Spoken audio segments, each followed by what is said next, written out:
வணக்கம். இப்ப நம்ம சொன்ன மாதிரி லா ஆஃப் கிரைம்ஸ் 1 பாரதிய நியாய சன்ஹிதா.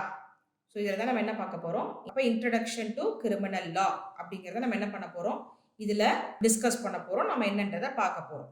இதில் இன்னைக்கு நான் பார்க்க போறது என்னன்னா, உங்களுக்கு வெறும் பேசிக் மட்டும்தான். அதாவது கிரைம்ஸ்னா என்ன, டெஃபனிஷன், எலிமெண்ட்ஸ், இது மட்டும் தான் என்ன பண்ண போறோம்னா இன்னைக்கு நம்ம டிஸ்கஸ் பண்ண போறோம். பார்க்கலாமா? ஓகே, இப்போ போலாம். கிரைம்ஸ், குற்றம், அதனுடைய டெஃபினேஷன். தமிழ் அதுக்கு என்ன சொல்லுவாங்கன்னா வரையறை. குற்றம் என்பதை வரையறை, டெஃபினேஷன். அப்போ டெஃபினேஷனுக்கும் மீனிங்க்கும் என்ன வித்தியாசம் இருக்கு, என்ன டிஃபரன்ஸ் இருக்கு? இப்போ இந்த ஒரு தண்ணி அப்படிங்கிறத நீங்க எக்ஸ்பிளைன் பண்ணுன்னு சொன்னீங்கன்னா, வாட்டர், H2O, இல்ல அதுல என்னென்ன மூலக்கூறுகள் இருக்கு, வாட்டர் தண்ணி எப்படி கிடைக்குது, இதெல்லாம் நீங்க நிறைய சொல்லலாம். இப்ப டெஃபினேஷன் அப்படிங்கிறது என்னன்னா, நான் தமிழ்ல சொன்ன மாதிரி வரையறை. அதுக்குன்னு சில லிமிடேஷன்ஸ் இருக்கும், அதுக்குன்னு சில எக்ஸப்ஷன்ஸ், ரெஸ்ட்ரிக்ஷன்ஸ் இருக்கும். அப்போ ஒரு விஷயத்தை நீங்க டிஃபைன் பண்ணிட்டீங்கன்னா அதுக்கு மேல என்ன பண்ண முடியாது, அந்த விஷயத்தை அப்ளை பண்ண முடியாது. ஆனா இது எதுல இருக்காது, உங்களுக்கு எக்ஸ்பிளனேஷன்ல இருக்காது, மீனிங்ல இருக்காது, டெஃபினேஷன்ல அது இருக்கும். லா பொறுத்த வரைக்கும் எல்லா விஷயத்துக்கும் அது என்ன எதிர்பார்க்கும்னா, எந்த லால இதை டிஃபைன் பண்ணியிருக்காங்க, எந்த சட்டத்தின் கீழே இதை வரையறை பண்ணியிருக்காங்கிறத மட்டும் தான் என்ன பண்ணும் இந்த லா அப்படிங்கிறது இங்க பார்க்கும். அப்போ இங்க கிரைம்ஸ் அப்படிங்கிறதுனுடைய டெஃபினேஷன் அப்படிங்கிறத நம்ம கிராஜுவலா ஒவ்வொன்றா நம்ம பார்ப்போம். அப்போ நம்ம ரெண்டு விஷயங்கள் பேசுவோம். கிரைம்ஸ் ஒன்று பேசுவோம், அஃபென்ஸ் ஒன்று பேசுவோம். ரெண்டும் ஒன்னா, கிரைம்ஸும் அஃபென்ஸும் ஒன்னா அப்படிங்கிறது பார்த்தோம்னா, சில அப்போ கிரைம்னு சொல்ல வேண்டிய இடத்துல அஃபென்ஸ்னு சொல்லிக்கலாமா, அஃபென்ஸ்னு சொல்ல வேண்டிய இடத்துல கிரைம்ஸ்னு சொல்லிக்கலாமா அப்படின்னா சொல்ல முடியாது. ரெண்டுக்கும் என்ன இருக்கு, வித்தியாசங்கள் இருக்கு. கிரைம் வேற, அஃபென்ஸ் வேற. அப்ப அஃபென்ஸ் அப்படிங்கிறது குற்றங்கள், இல்லைன்னா குற்ற செயல்கள். இப்ப கிரைம்ங்கிறது குற்றம், அஃபென்ஸ்ங்கிறது குற்ற செயல்கள் அப்படி நம்ம எடுத்துக்கலாம். அப்ப என்ன சொல்றாங்கன்னா, கிரைம் அப்படிங்கிறது ஜீனஸ், அஃபென்ஸ் அப்படிங்கிறது ஸ்பீஷிஸ். அப்ப ஜீனஸ்னா என்ன, ஸ்பீஷிஸ்னா என்ன? ஃபர்ஸ்ட் குரூப் படிக்கிறவங்களுக்கு, பியூர் சயின்ஸ் படிக்கிறவங்களுக்கு தெரியும். ஹைபிஸ்கஸ் ரோசா சிந்தசிஸ், இது என்னது, ஜீனஸ். அது உள்ள இருந்து ஸ்பீஷிஸ் என்னென்ன இருக்கு. அப்போ ஜீனஸ் அப்படிங்கிறது ஒரு ஆரிஜின், ஸ்பீஷிஸ்ங்கிறது அதனுடைய டிரைவேட்டிவ்ஸ், அதனுடைய பல்வேறு வகைப்பட்ட விஷயங்கள்னு எடுத்துக்கலாம்னு வச்சுக்கோங்களேன். அப்போ கிரைம் அப்படிங்கிறது என்னன்னு பார்க்கும்போது நான் கொடுத்துருக்கேன் இல்லையா, blue collar crimes, white collar crimes, விக்டிம்லெஸ் crimes, international crimes, cyber crimes, organised crimes. அப்போ அது என்ன ப்ளூ காலர் கிரைம், அது என்ன white collar crime? Blue colour collar போட்டுட்டு பண்ணா அது blue collar crime, white shirt போட்டுட்டு பண்ணா ஒயிட் காலர் கிரைமா? அப்படிலாம் இல்லை. அப்போ ப்ளூ காலர் கிரைம் அப்படிங்கிறது என்னன்னா ட்ரெடிஷ்னல் கிரைம்ஸ்ன்னு சொல்லுவாங்க. இந்த கொலை பண்றது, கடத்துறது, பண மோசடி பண்றது, இதெல்லாம் என்னதுன்னா blue collar crime. White collar கிரைம்னா என்னன்னா, இந்த பிஸ்னஸ் பீப்புள் ப்ரொஃபஷன்ல இருக்காங்க இல்லையா, அவங்க தங்களோட பிஸ்னஸ் ப்ரொஃபஷன்ல பண்ற சில விஷயங்கள் என்னதுன்னா ஒயிட் காலர் கிரைம். விக்டிம்லெஸ் கிரைம் அப்படிங்கிறது என்னன்னு பார்த்தோம்னா, நான் ஒரு குற்றம் செய்யும் பொழுது அதுல யாருமே என்ன பண்ண மாட்டாங்கன்னா பாதிக்கப்பட்டிருக்க மாட்டாங்க. யார் அந்த குற்றத்தை செய்யறாங்களோ அவங்களே தான் பாதிப்புக்குள்ளாவாங்க.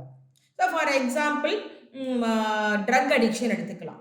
ஆல்கஹால் எடுக்கக்கூடாது, ட்ரக் எடுக்கக்கூடாதுன்னு என்ன பண்ணுது சட்டம் சொல்லுது. அதுக்கு நம்ம நிறைய சட்டங்கள் இருக்கு. NDPS ஆக்ட்னு சொல்லுவோம், narcotic drug psychotropic substances act அப்படின்னு சொல்லுவோம். ப்ரொஹிபிஷன் ஆக்ட்னு சொல்லுவோம், தமிழ்நாடு ப்ரொஹிபிஷன் ஆக்ட், கள்ளச்சாராய தடுப்பு சட்டம்னு சொல்லுவோம்.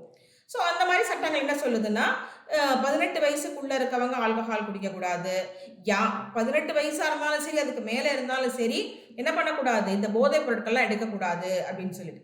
ஆனா இப்போ யார் ஒருத்தன் அந்த மது எடுக்கிறானோ, இல்லை யார் ஒருத்தங்க அந்த போதைப் பொருட்களை சாப்பிட்றாங்களோ, இப்போ அவங்களே தான் என்ன பண்றாங்க, அதுக்கான பாதிப்புக்கு உள்ளாகிறாங்க இல்லையா? அப்போ கேட்கலாம், ஏன் மேடம் இப்போ குடிச்சிட்டு போயெல்லாம் திருடுறாங்க, அடிக்கிறாங்க, கொலை பண்றாங்க, போதைப் பொருள் சாப்பிட்டு போய் இதெல்லாம் பண்றாங்க, அப்போ வேற ஒருத்தவங்க பாதிக்கப்படுறாங்களே அப்படின்னு சொல்லுவோம் இல்லையா? அதுக்கு சில விஷயங்கள் இருக்கு. என்னன்னா, ஒருத்தன் அவனுக்கே தெரியாம யாராவது கொடுத்து ஒரு குற்றத்தை பண்ணும்போது அது குற்றம் ஆகாது. அவனா தானா என்ன பண்றது, தானா ஒரு ஒரு போதைப் பொருளையோ இல்ல ஒரு ஆல்கஹாலையோ குடிச்சிட்டு போய் குற்றம் பண்ணனா அது 100% குற்றம் தான். இங்க என்னன்னா, அந்த குடிக்க கூடாதுன்னு ஏன் சொல்றாங்க அவங்களுடைய உடல்நலை பாதிப்புக்கு, அவங்களுடைய வெல்பீயிங்க்கு அது பாதிப்பு அமையுங்கிறதுக்காக தான் குடிக்கக்கூடாதுன்னு சொல்றாங்க. ஸோ அப்போ என்ன ஆகுது, அப்படி சொல்ற விஷயங்களை அவங்களே பண்றதுனால அவங்களே பாதிக்கப்பட்டவங்களா வர்றதுனால இதுக்கு பேர் என்னது, விக்டிம்லெஸ் கிரைம்னு சொல்றாங்க. இன்டர்நேஷனல் கிரைம்ஸ் அப்படிங்கிறது என்னன்னா சர்வதேச குற்றங்கள்.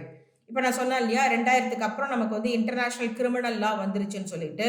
அப்போ இது என்ன சொல்லுதுன்னா 4 குற்றங்களை இன்டர்நேஷனல் கிரைம்னு சொல்லுது. Crime of genocide, war crime, crimes against humanity, crime of aggression அப்படின்னு 4 என்ன பண்ணுது, கிரைம். திரும்பவும் சொல்லி பாருங்க, நான் என்ன வார்த்தை சொல்றேன், கிரைம்ஸ் தான் சொல்றேன், அஃபென்ஸ்ன்னு சொல்லலை. அப்போ ஜினோசைட்னா உங்களுக்கு தெரியும், இனப்படுகொலை. வார் கிரைம்ஸ்னா போர் குற்றங்கள். கிரைம்ஸ் அகெயின்ஸ்ட் ஹியூமனிட்டி மனித சமூகத்துக்கு எதிரான குற்றங்கள். கிரைம் ஆஃப் அக்ரஷன்னா ஆக்கிரமிப்புக்கு உள்ளாகும் குற்றங்கள் அப்படின்னு சொல்லிட்டு. அப்போ இதுக்கு கீழே இந்த அஃபென்ஸுங்கிறது நிறைய வரும். அதாவது குற்ற செயல்கள் அப்படிங்கிறது நமக்கு நிறைய வரும். அடுத்து சைபர் கிரைம். சைபர் கிரைம் இப்போ நீங்கள் நிறைய கேள்விப்பட்டிருக்கலாம். நிறைய சைபர் கிரைம் வீடியோஸ்லாம் வருது, அவேர்னஸ் வீடியோஸ்லாம் வருது. மொபைலில் உங்களுக்கு யாராவது தப்பான ஃபோட்டோ அனுப்புகிறாங்க, உங்களுடைய அக்கௌண்ட்லேருந்து யாராவது காசு எடுத்துடுறாங்க, உங்கள் அக்கௌண்ட்டை ஹேக் பண்ணிடுறாங்க. ஸோ இதெல்லாமே என்னதுன்னா, அதாவது ஒரு எலக்ட்ரானிக் கம்யூனிகேஷன் மூலயமா, எலக்ட்ரானிக் டிவைஸ் மூலயமா, கம்ப்யூட்டர் மூலயமா ஒரு குற்றங்கள் செய்கிறது எல்லாமே என்னது, சைபர் கிரைம். அது உள்ள என்ன இருக்கு, நிறைய குற்ற செயல்கள் இருக்கு, அஃபென்சஸ் இருக்கு. Organised crime. ஆர்கனைஸ்டு கிரைம் அப்படிங்கிறது என்னன்னா, ஒருத்தர் மட்டும் இல்லாமல் பல பேர் ஒன்றா சேர்ந்து ரொம்ப அழகாக திட்டம் தீட்டி ஒரு குழுவாக சேர்ந்து செய்கிறது என்னன்னா ஆர்கனைஸ்டு கிரைம் அப்படிங்கிறது. அப்போ அடுத்து அஃபென்ஸ்க்கு வருவோம். அப்போ குற்ற செயல்கள் என்ன, இப்போ பீனல் கிரைம் எடுத்துக்கலாமே. நான் சொன்னேன் இல்லையா, இபி கோ, இந்தியன் பீனல் கோட். இப்போ இது என்ன சொல்லியிருக்கோம் நம்ம, நான் பிஎன்எஸ்க்கு என்ன சொன்னேன் சொல்லுங்க, பாரதிய நியாய சன்ஹிதா. இப்போ அது என்னதுன்னா குற்றங்கள் பற்றி பேசுது, அது உள்ள குற்ற செயல்கள் பற்றி பேசுது.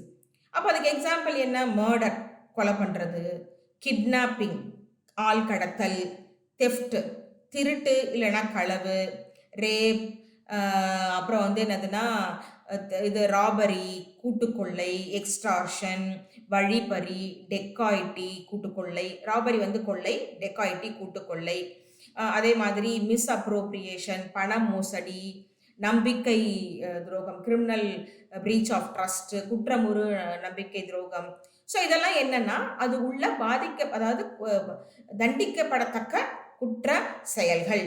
இப்போ ஒயிட் காலர் கிரைம்லாம் எதுன்னு கேட்டிங்கன்னா வரி கட்டாமல் போகிறது, டாக்ஸ் இவேஷன், ஸ்மக்லிங் கள்ளக்கடத்தல் இது பண்ணுறது. ப்ளூ காலர் கிரைம்னா இதெல்லாம் தான் ப்ளூ காலர் கிரைம். இப்போ நான் சொன்னலையே மர்டர், கிட்னாப்பிங், தெஃப்ட் இதெல்லாம் ப்ளூ காலர் கிரைம். ஸோ இதெல்லாம் என்னன்னா கிரைம்ஸுக்கும் அஃபென்ஸுக்கும் இருக்கிறது. அப்போ கிரைம்னா என்னது, ஒரு ஆரிஜின் மாதிரி. அஃபென்ஸுங்கிறது எது, அந்த கிரைம்குள்ள வர குற்ற செயல்கள். இதுதான் கிரைமுக்கும் அஃபென்ஸுக்கும் நமக்கு இருக்கிற டிஃப்ரென்ஸ். ஸோ அடுத்து பார்த்தோம்னா இதுக்கு நாங்கள் என்ன சொல்லுவோம்னா எட்டிமாலஜின்னு சொல்லுவோம். எட்டிமாலஜினா என்ன அப்படின்னா, இந்த நதி மூலம் ரிஷி மூலம் கேள்விப்பட்டிருப்பீங்க. இது எங்கேருந்து ஆரம்பிக்குது, அப்போது இந்த கிரைமுங்கிற வார்த்தை எங்கேருந்து வந்திருக்கும். இப்போ நம்ம கிரைமுன்னு சொல்கிறோம், இதனுடைய ஆதி எங்கேருந்து வந்திருக்கும், எங்கேருந்து இது ஸ்டார்ட் ஆயிருக்கும் அப்படின்னு பார்க்கறதுக்கு பேர் தான் என்னது, எட்டிமாலஜி ஆஃப் அ டேர்ம்னு சொல்லுவோம். அப்போது அந்த கிரைம் அப்படிங்கிற வார்த்தையோட எட்டிமாலஜி என்ன, இது எங்கேருந்து வந்திருக்கும். இப்போ நீங்கள் லாவில் பார்த்தீங்கன்னா நிறைய வந்து உங்களுக்கு லாட்டின் இருக்கும், க்ரீக் இருக்கும். ஒன்று லாட்டின் வேர்டு இல்லைன்னா க்ரீக் வேர்டு. ஸோ அங்கங்கே உங்களுக்கு வந்து ஃப்ரெஞ்ச் வேர்டு இருக்கும். அப்போ இதுலேருந்து தான் சில வார்த்தைகள்லாம் நமக்கு என்ன இருக்கும், அப்படியே மருவி அப்புறம் இங்கிலீஷ்க்கு வந்து அதுக்கப்புறம் நமக்கு காமனான லாங்குவேஜ்லேயே இருக்கும். அப்படி பார்த்தோன்னா இது நிறைய இடங்கள்லேருந்து இது வந்திருக்கு. சொன்ன மாதிரி இப்போ லாட்டினில் என்ன சொல்கிறாங்கன்னா கிரமன் அப்படின்றாங்க. இப்போ கிரமன் அப்படின்னா என்ன, அஃபென்ஸ் ஆர் அக்யூசேஷன். அஃபென்ஸுங்கிறது என்னது, நான் சொன்னேன் தண்டிக்கப்படக்கூடிய குற்ற செயல்கள். அக்யூசேஷன்னா என்ன, குற்றச்சாட்டு. இவன் திருடினாங்க, இவன் கொள்ளை அடித்தாங்க, இவன் வந்து கொலை பண்ணான். போய் ஒருத்தரை வந்து குற்றச்சாட்டு பண்ணுறோம். நீங்கள் சொல்லுவீங்கல்ல, மிஸ் இவன் என் நோட்டை கிழிச்சிட்டான். நீங்கள் என்ன பண்ணுறீங்க, அவனை அக்யூஸ் பண்ணுறீங்க. மிஸ் இந்த பொண்ணு என் ஜடையை பிடிச்சி இழுத்துட்டா. நீங்கள் என்ன பண்ணுறீங்க, அந்த பொண்ணை அக்யூஸ் பண்ணுறீங்க. ஸோ அவள் வந்து குற்றம் சாட்டுறீங்க.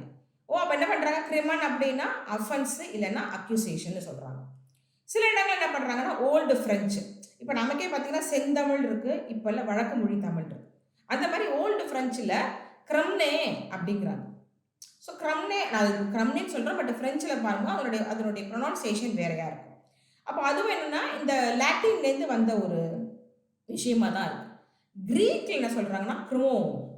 க்ரிமோ அப்படின்னா சோஷியல் ஆர்டர், சமூக கட்டமைப்பு இல்லைன்னா சமூக விதி அப்படின்னு சொல்கிறது.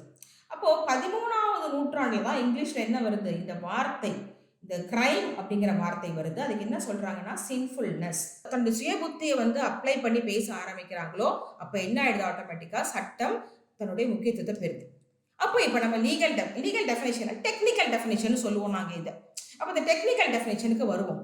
கிரைம் அப்படிங்கிறது என்ன அப்படின்னா நான் போட்டிருக்கேன் பாருங்க 3 பாயிண்ட். இதுதான் கிரைம். என்ன பாயிண்ட் போட்டிருக்கேன், any act or omission, first point. Second point, prohibited or forbidden by. third point, the existing criminal law. இதுதான் நம்ம என்ன பண்ணிக்கலாம். இப்போ வரைக்கும் கிரைம் அப்படிங்கிறத என்ன பண்ணல, ஆத்தென்டிகேட்டடாக எங்கேயும் டிஃபைன் பண்ணலை. பட் பல்வேறு விஷயங்கள்ல நம்ம இதை எடுத்துக்கிறோம்.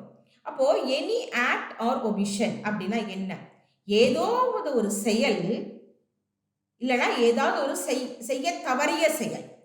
என்ன சொல்கிறாங்க, ஒரு ஆக்ட் ஆர் ஒமிஷன், நீ இதை பண்ணணும், நீ கண்டிப்பாக பண்ணணும். என்ன பண்ணுது, சட்டம் உன் மேலே ஒரு ஆப்ளிகேஷன் வச்சிருக்கு. ஆனால் அந்த விஷயத்தை நீங்கள் பண்ண தவறினதுனால அது ஒரு குற்றமாக போய் முடியுது அங்கே. இல்லைன்னா என்ன பண்ணுது, இதை பண்ணக்கூடாதுன்னு சொல்லுது. இதை பண்ணக்கூடாதுன்னு சொல்லும் போது நான் அந்த விஷயத்தை பண்ணுறதுனால என்ன ஆகிடுது, அது குற்றமாக போய் முடியுது. ஃபார் எக்ஸாம்பிள், திருடக்கூடாது, திருடுனா சட்டத்தின்படி குற்றம், உனக்கு 3 வருஷம் தண்டனை அப்படின்னு சொல்லுது. அப்போ அதையும் தாண்டி ஒருத்தன் மற்றவங்களோட பொருளை அவனுக்கு தெரியாமல் எடுக்கிறான் அப்படின்னா அவன் என்ன பண்ணுறான், திருட்டு குற்றத்துக்கு உள்ளாகிறான். அப்போ அது என்னது, ஆக்ட், ஒரு செயல், செய்யக்கூடாதுன்னு சொல்கிற ஒரு செயல். அடுத்து ஒமிஷன். இப்போ ஒமிஷன்னா என்ன, சட்டம் என்ன பண்ணுது, உங்கள் மேலே ஒரு ரெஸ்பான்சிபிலிட்டி வச்சிருக்கு.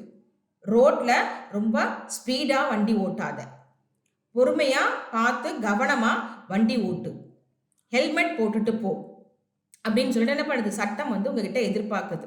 ரொம்ப கேர்ஃபுல்லாக காஷியஸாக இருக்கணும்னு எதிர்பார்க்குது. ஆனால் நீங்கள் என்ன பண்ணிடுறீங்க, அதுலேருந்து தவறிடுறீங்க, நெக்லிஜென்ட் ஆயிடுறீங்க. அந்த நெக்லிஜென்ட் என்ன ஆகுது, ஒரு குற்றமாக போய் அங்கே முடியுது. ஓகே, ஒரு ஆக்ட் இல்லைன்னா ஒரு ஒமிஷன் இருக்கணும். அந்த ஆக்ட் இல்லை ஒமிஷன் எப்படி இருக்கணும், ஒரு ப்ரொஹிபிட்டட் ஆக்டாக இருக்கணும், ப்ரொஹிபிட்டட் ஒமிஷனாக இருக்கணும், இல்லைன்னா ஃபர்பிடன் பண்ணப்பட்ட ஆக்டாக இருக்கணும், ஒமிஷனாக இருக்கணும்.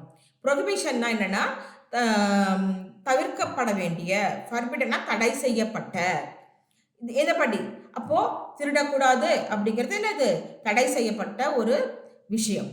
நீ ரொம்ப கேர்ஃபுல்லாக இருக்கணும், அப்படி கேர்ஃபுல்லாக இருக்கக்கூடாது அப்படிங்கிறது ஒரு விஷயமா இருக்கு. அப்போது அந்த செயலோ, அந்த செய்ய தவறிய ஒரு செயலோ தடுக்கப்பட்ட இல்லை தடை செய்யப்பட்ட ஒரு விஷயமா இருக்கணும்.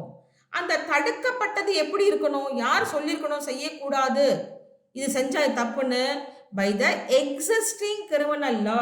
இதில் 2 வார்த்தை இருக்கும் பாருங்க, எக்ஸிஸ்டிங் அப்புறம் கிரிமினல் லா. அப்போ வெறும் கிரிமினல் லா மட்டும் போட்டிருக்கலாம், எதுக்கு எக்ஸிஸ்டிங் கிரிமினல் லா போட்டிருக்காங்க. அப்போது அன்னைய தேதியில் நடைமுறையில் இருக்கிற குற்றவியல் சட்டத்தால் தடை செய்யப்பட்ட இல்லை விலக்கப்பட்ட ஒரு செயலோ, செய்ய தவறிய ஒரு செயலோ தான் என்னது, குற்றம். Any act or omission prohibited or forbidden by the existing criminal law is a crime. அப்போ சரி மேடம், இது இருக்கு, இது இந்த இந்திய சட்டத்தில் எங்க மேடம் இருக்கு, அப்போ இந்தியாவில் சொல்லியிருக்கணும்ல, ஏதாவது சட்டத்தில் சொல்லியிருக்கணும்ல, நமக்கு ஒரு சோர்ஸ் வேணும்ல, அது எங்க இருக்கு அப்படின்னு பார்த்தீங்கன்னா நம்மளுடைய கான்ஸ்டியூஷன்ல இருக்கு, அரசியலமைப்பு சட்டத்தில் இருக்கு. இதுக்கு என்ன பேருனா principle of legality, article 20 sub clause 1. இந்த ஆர்டிகிள் 20ல 3 கிளாஸ் இருக்கும். ஆல்ரெடி கான்ஸ்டியூஷன் படிச்சிருந்தீங்கன்னா உங்களுக்கு சொல்லியிருப்பாங்க. என்ன 3 clause, 20 clause 1, 20 clause 2, 20 clause 3. 20 clause 1க்கு என்ன பேருனா எக்ஸ்போஸ்ட் ஃபேக்டோ லா அப்படின்னு பேர். அது என்ன நான் இப்போ உங்களுக்கு சொல்றேன். 20 கிளாஸ் 2க்கு என்ன பேரு, தெரிஞ்சவங்க சொல்லுங்க பார்ப்போம். சொல்லியிருந்தீங்கன்னா வெரி குட். சொல்லாதவங்களுக்கு என்னன்னா டபுள் ஜியோ பார்டி 20 கிளாஸ் 2க்கு. 20 கிளாஸ் 3க்கு என்னது சேர்ந்து சொல்லுவோமா, ரைட் அகெயின்ஸ்ட் செல்ஃப் இன்கிரிமினேஷன். அப்போ 20 கிளாஸ் 1 எக்ஸ்போஸ்ட் ஃபேக்டோ லா அப்படின்னா என்ன அப்படின்னா, நீங்கள் ஒரு சட்டம் போடுறீங்க அப்படின்னா அந்த சட்டத்தினுடைய செயல்படும் தன்மை, அதாவது செல்லும் தன்மை எப்பத்துலேருந்து ஆரம்பிக்குது. நம்ம இந்த பாரதிய நியாய சன்ஹிதாவை எடுத்துக்கலாம். இது டிசம்பர் 12, 2023 என்ன பண்ணிட்டாங்க, ஒரு ஆக்டா பாஸ் பண்ணிட்டாங்க பார்லிமெண்ட்ல. ஆனா இது எப்ப செயல்முறைக்கு வந்துச்சு, ஜூலை 1, 2024. அப்ப அந்த சட்டத்துக்கு என்னையிலேருந்து மதிப்பு வந்துச்சு, வெரி குட். அப்போ ஜூன் 30, 2023 ஒரு குற்றம் நடந்திருக்குன்னா அது எந்த சட்டத்தின் படி போயிருக்கும், ஐபிசி படி போகும். இப்போ ஜூலை 1ல தான் என்ன இருக்கு, இந்த சட்டத்துக்கு மதிப்பு இருக்கு. அப்போ எந்த ஒரு செயலும் அந்த எந்த ஒரு லால வந்து ப்ரொஹிபிட் ஆயிருக்கோ அன்னையில இருந்தா அதுக்கு என்ன இருக்கு, மதிப்பு இருக்கு. ஒரு சட்டம் அப்படிங்கிறது அதனுடைய செல்லும் தன்மை நாள்ல இருந்தா அதுக்கான மதிப்பு இருக்கே தவிர பின்னாடி கொண்டு போக முடியாது. Law must be prospective and should not be retrospective. சட்டம் என்பது எப்படி இருக்கணும், அதனுடைய செயல்படும் தன்மை நாள்லேருந்து இருக்கணும். அதனால எந்த சட்டமா இருந்தாலும் என்ன இருக்கணும், entry into effect, game into entry அப்படின்னு சொல்லிட்டு போட்டிருப்பாங்க. வித் இஃபெக்ட் ஃப்ரம் w.e.f போட்டிருப்பாங்க. அப்போ என்னிலேருந்து இது நடைமுறைக்கு வந்துச்சு அப்படிங்கிறது. அப்போ நான் இதுக்கு ஒரு எக்ஸாம்பிள் கொடுக்குறேன். நிர்பயாவோட விஷயம் எத்தனை பேருக்கு தெரியும், தெரியலன்னா நீங்க என்ன பண்ணணும், போய் பார்க்கணும். டெல்லியில ஒரு ஓடுற பஸ்ல ஒரு 7 பேர் சேர்ந்து 5 பேர் சேர்ந்து ஒரு பொண்ணை ரேப் பண்ணி கொலை பண்ணியிருப்பாங்க. இது வந்து 2012 டிசம்பர் 16 நடக்குது. இப்போ என்ன ஆகுதுன்னா அந்த பொண்ணு வந்து இறந்து போயிடுறா. அப்போ என்ன பண்ணுறாங்கன்னா நிறைய உலக அளவில் ஒரு பெரிய ஒரு போராட்டம் வருது, ஒரு அஜிடேஷன் வருது. சட்டங்கள் வந்து பத்தலை, மக்களுக்கு பயம் எல்லாம் போச்சு, சட்டத்தை மாற்றுங்க, ரேப் பண்ணுறவங்களுக்கு தூக்கு தண்டனை கொடுங்க, இந்த 7 பேருக்கு தூக்கு தண்டனை கொடுங்க அப்படிலாம் சொல்லிட்டு நிறைய போராட்டம் வருது. அப்போ கவர்மெண்ட் என்ன பண்ணுறாங்க அப்படின்னா வர்மா கமிஷன் ஒரு கமிஷன் போட்டு, ஜஸ்டிஸ் வர்மா அப்படின்னு சொல்லிட்டு கூட 2 மெம்பர்ஸை போட்டு ஒரு கமிஷன் போடுறாங்க. அந்த கமிஷன் என்ன பண்ணுறாங்கன்னா நிறைய ஸ்டடி பண்ணி ரிசர்ச் பண்ணி கவர்மெண்ட்டுக்கு ஒரு ரிப்போர்ட் கொடுக்குறாங்க. அந்த ரிப்போர்ட்டின் அடிப்படையில் 2013 சில மாற்றங்கள் கொண்டு வராங்க. இதில் இந்தியன் பீனல் கோட்ல, கோட் ஆஃப் கிரிமினல் ப்ரொசீஜரில், இந்தியன் எவிடன்ஸ் ஆக்ட்ல, அதாவது இந்திய தண்டனை சட்டம், குற்றவியல் நடைமுறை சட்டம், அப்புறம் 3வது என்ன, இந்திய சாட்சிய சட்டம். ஸோ இதில் என்ன பண்ணுறாங்கன்னா சில மாற்றங்கள் கொண்டு வந்து அமெண்ட்மெண்ட் கொண்டு வந்து போடுறாங்க. அந்த அமெண்ட்மெண்ட்ல என்ன பண்ணுறாங்க அப்படின்னா இவங்களுக்கு வந்து இந்த ரேப் பண்ணவங்களுக்கான பனிஷ்மெண்ட்டை மாற்றுறாங்க. தூக்கு தண்டனை கொடுக்கல, பனிஷ்மெண்ட்டை மாற்றுறாங்க. அப்போ இந்த பனிஷ்மெண்ட் வந்து நிர்பயா கேஸ்ல இருக்காங்க இல்லையா அக்யூஸ்டு, அவங்களுக்கு இது போகுமா? ஏன்னா 2013 தான் இதெல்லாம் வருது, நடைமுறைக்கு வருது. இது எப்போ நடக்குது, 2012 நடக்குது. அப்போ அந்த அக்யூஸ்டுக்கு இது அப்ளை ஆகுமான்னு கேட்டால் அப்ளை ஆகாது. அவங்களுக்கு எந்த சட்டம் அப்ளை ஆகும், டிசம்பர் 16 2012 என்ன சட்டமோ அந்த சட்டம் தான் அந்த அக்யூஸ்டுக்கு அங்கே அப்ளை ஆகும். அதே மாதிரி ஜுவனைல் ஜஸ்டிஸ் ஆக்ட், இளஞ்சிறார் நீதிமுறை சட்டம் ஒன்று இருக்கும், அதுலேயும் மாற்றங்கள் கொண்டு வந்தாங்க. இது எந்த மாற்றமும் நிர்பயா சம்பந்தப்பட்ட குற்றவாளிகளுக்கு மேலே அப்ளை ஆகாது.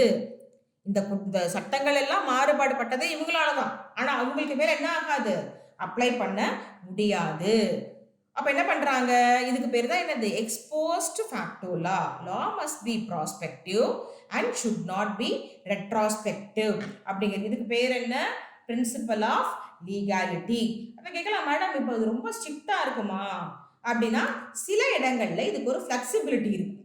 ஃப்ளெக்சிபிலிட்டினா என்ன, ரொம்ப ஸ்ட்ரிக்டாக ஃபாலோ பண்ண மாட்டாங்க. எதுன்னு பார்த்தீங்கன்னா இப்போது பாக்ஸோ ஆக்டில் வந்து ஒரு மாற்றம் கொண்டு வந்தாங்க. அதாவது செக்ஷுவல் அபியூஸ் அண்ட் டெத், ஒரு 18 வயசு பூர்த்தி அடையாத ஒரு குழந்தைய வந்து பாலியல் துன்புறுத்தல் மூலமாக அந்த குழந்தை இறந்து போயிடுச்சுன்னா அந்த குற்றத்தை செஞ்சவங்களுக்கு என்னது, தூக்கு தண்டனைன்னு சொல்லிட்டு. இந்த பாக்ஸோ ஆக்ட் வந்து 2012, இந்த அமெண்ட்மெண்ட் வந்து 2019. அப்போ என்ன பண்ணுறாருன்னா பிரசிடென்ட் இதுக்கு ரெட்ராஸ்பெக்டிவ் எஃபெக்ட் கொடுத்துடுறாரு. அப்படின்னா என்ன அர்த்தம், 2012 என்ன பண்ணிக்கோங்க, நீங்கள் இந்த பர்டிகுலர் அமெண்ட்மெண்ட்டை அப்ளை பண்ணிக்கோங்க.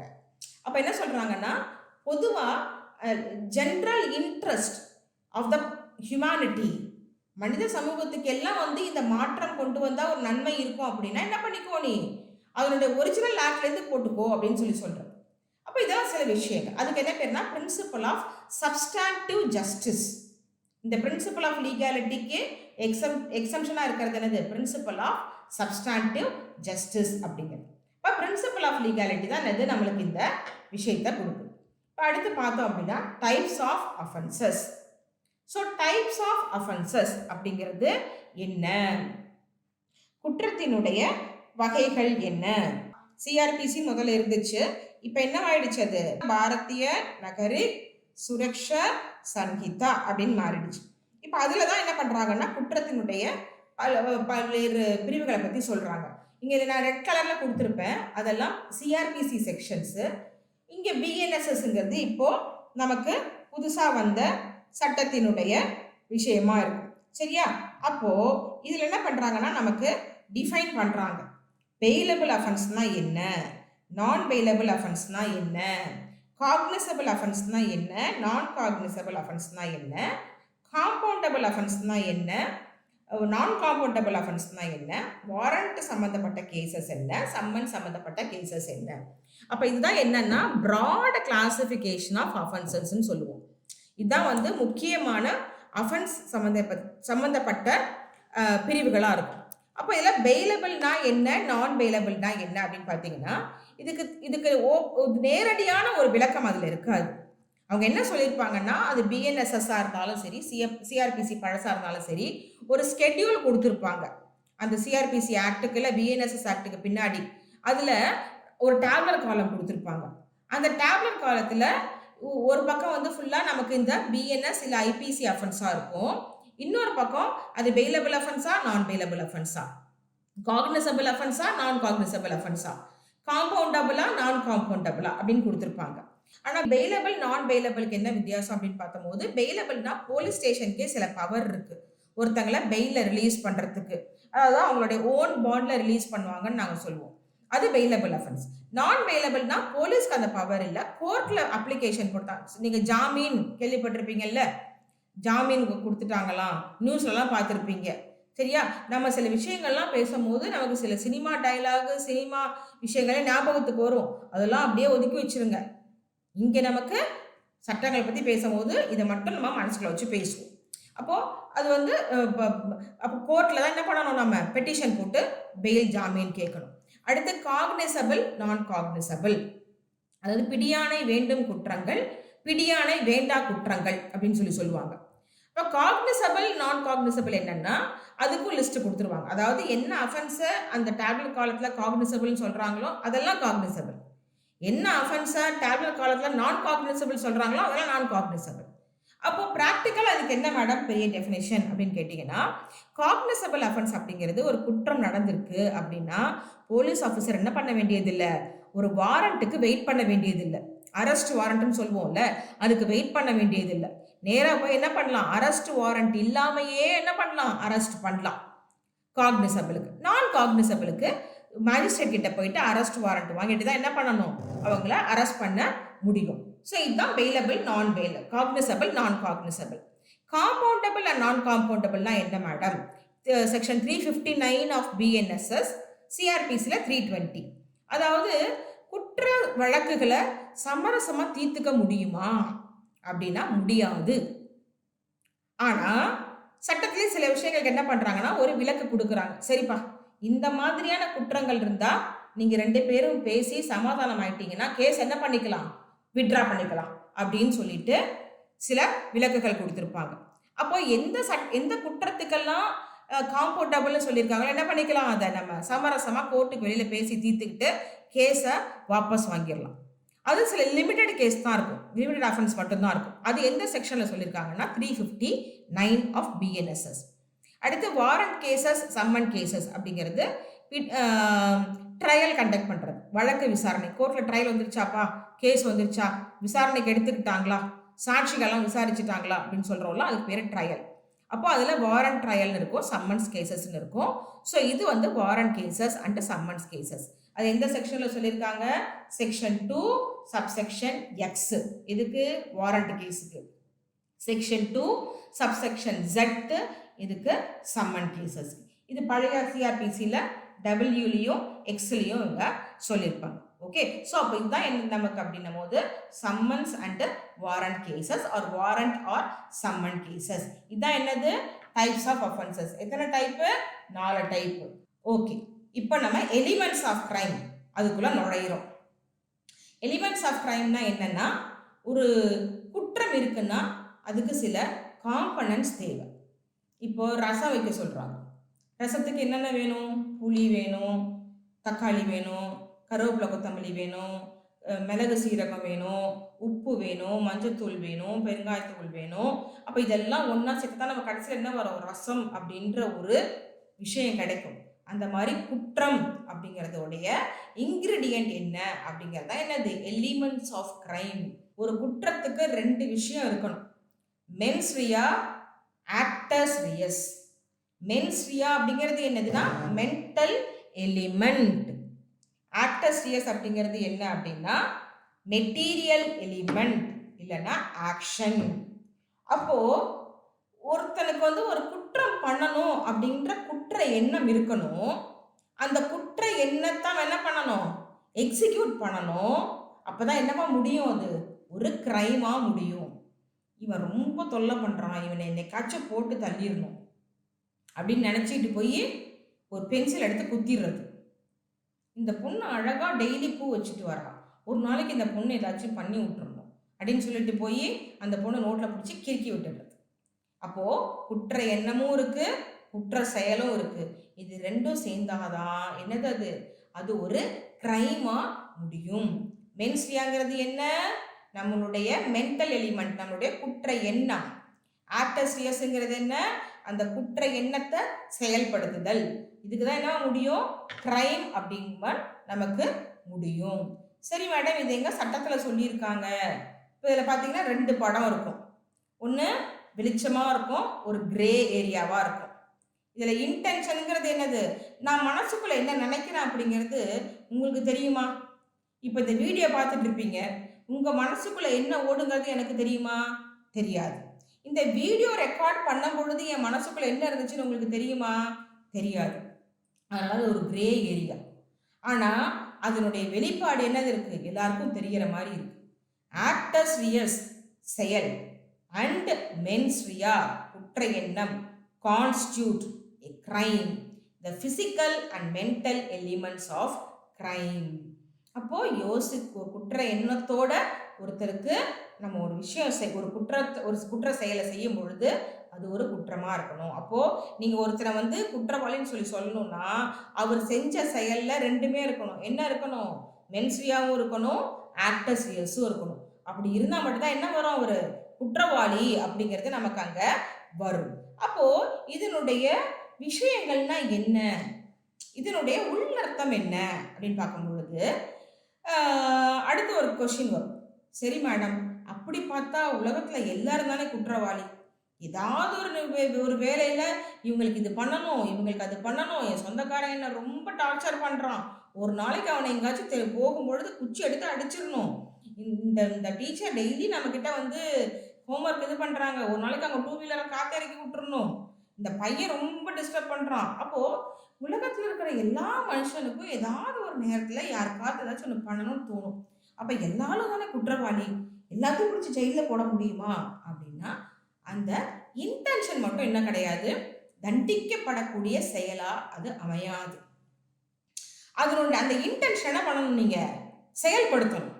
அதை எப்படி செயல்படுத்துவீங்க, அந்த செயல்படுத்தும் முறைதான் என்னது, குற்றமா அமையும். அப்போ 2 விஷயம் இருக்கும். குற்றமனம் மட்டும் போதுமா, இல்ல குற்றமனம் இல்லாம ஒரு செயல் மட்டும் போதுமா, இதுல இதுதான் மேடம் இருக்கு அப்ப நீங்க சொல்லுங்க அப்படின்னும் போது அதுக்கு ஒரு லீகல் மேக்சிம் இருக்கு. சட்டத்துக்கு தேவை லீகல் மேக்சிம். என்னது, ஆக்டர்ஸ் நான் ஃபேசிட் ரியம் நிசி மென் சிட் ரியா. அதாவது என்ன அப்படின்னா இது லாட்டின் மேக்சிம், லாட்டின் மொழியில் இருக்கும், லத்தீன் மொழியில் இருக்கும். ஆக்டர்ஸ் நான் ஃபேசிட் ரியம் நிசி மென் சிட் ரியா அப்படின்னு சொல்லுவோம். இதில் இருக்கா, ஆக்டர்ஸ் வந்துருச்சா, மென்ஸ் ரியா இருக்கா. அப்போ என்னன்னா no crime without guilty mind. ஒரு ஒரு விஷயத்த குற்றம்னு நம்ம சொல்லணும் அப்படின்னா அதில் குற்ற மனத்தை என்னால் நிரூபிக்க முடியல அப்படின்னா அது என்ன கிடையாது, குற்றம் கிடையாது. மென்டல் எலிமெண்ட்டு எதுக்கு வேணும் எதுக்கு வேணாம், நீங்கள் தாட்ஸ் படிச்சிருப்பீங்க, தாட்ஸ் கொடுத்துருப்பாங்க. தாட்ஸுக்கு குற்ற மனம் தேவையில்லை, மென்டல் எலிமெண்ட் தேவையில்லை. ஆனால் கிரைமுக்கு குற்ற மனம் தேவை. ஆனால் வந்து எல்லாருக்கும் இப்போ சொன்ன மாதிரி நீங்கள் வந்து நான் என்ன யோசிக்கிறேன்றதை உங்களுக்கு ப்ரூஃப் பண்ண முடியாது. அப்போ இங்கே 2 வரும், இன்டென்ஷன் மோட்டிவ். இன்டென்ஷன்னா என்ன, மோட்டிவ்னா என்ன? குற்றவியல் சட்டத்துக்கு மோட்டிவ் தேவையில்லை, டாட்ஸுக்கு மோட்டிவ் தேவை. டாட்ஸுக்கு கிரிமினல் மைண்டு தேவையில்லை, கிரிமினல் லாவுக்கு கிரிமினல் மைண்டு தேவை. அப்போ மோட்டிவ் அப்படிங்கிறது நான் என்ன காரணத்துக்காக இந்த விஷயத்த பண்ணேன்.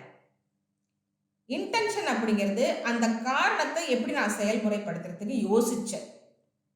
அப்போ ஒருத்தன் வந்து கடையில் போய் 2 பேக்கெட் பிஸ்கட்டை திருடிடுறான். சரியா? இப்போ திருட்டு குற்றம்.